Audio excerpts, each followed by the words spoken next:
सुबह की हल्की रोशनी धीरे धीरे रसोई में उतरती है। घर अभी अभी जागना शुरू कर रहा है, लेकिन आज चूल्हे की आग नहीं जलती। वह धीरे से गैस सिलेंडर को छूकर देखती है।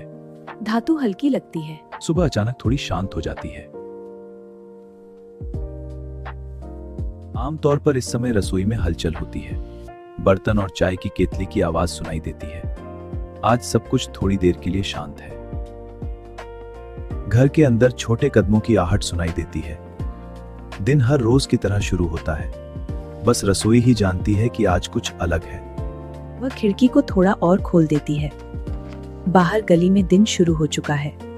हर घर अपनी सुबह में व्यस्त है। रसोई के एक कोने में मिट्टी का पुराना चूल्हा रखा है। कई मौसमों से उसका इस्तेमाल नहीं हुआ, लेकिन उसमें अब भी आग की याद बाकी है। अब सुबह थोड़ी धीमी हो गई है। हाथ धीरे धीरे लकड़ियां सजाते हैं। पुरानी आदतें चुपचाप लौट आती हैं।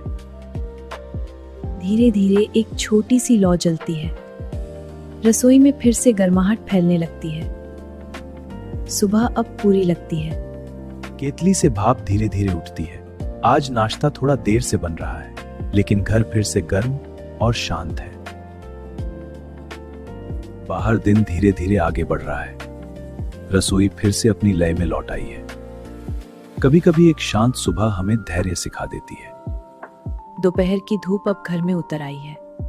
रसोई में हल्की गर्माहट बनी हुई है। सुबह की छोटी परेशानी अब बस एक याद लगती है। बाहर गली में जीवन वैसे ही चल रहा है। साइकिलें गुजरती हैं, पेड़ों की छाया हिलती है। हर घर की अपनी छोटी कहानी है।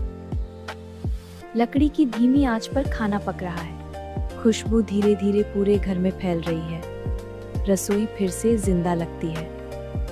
थोड़ी देर के लिए वह खिड़की के पास बैठ जाती है। दोपहर की हवा हल्की और शांत है। दिन धीरे धीरे बीत रहा है। बच्ची फर्श पर बैठकर रंग भर रही है। कागज पर घर और सूरज बनते हैं। छोटे हाथों में दिन की अपनी दुनिया है।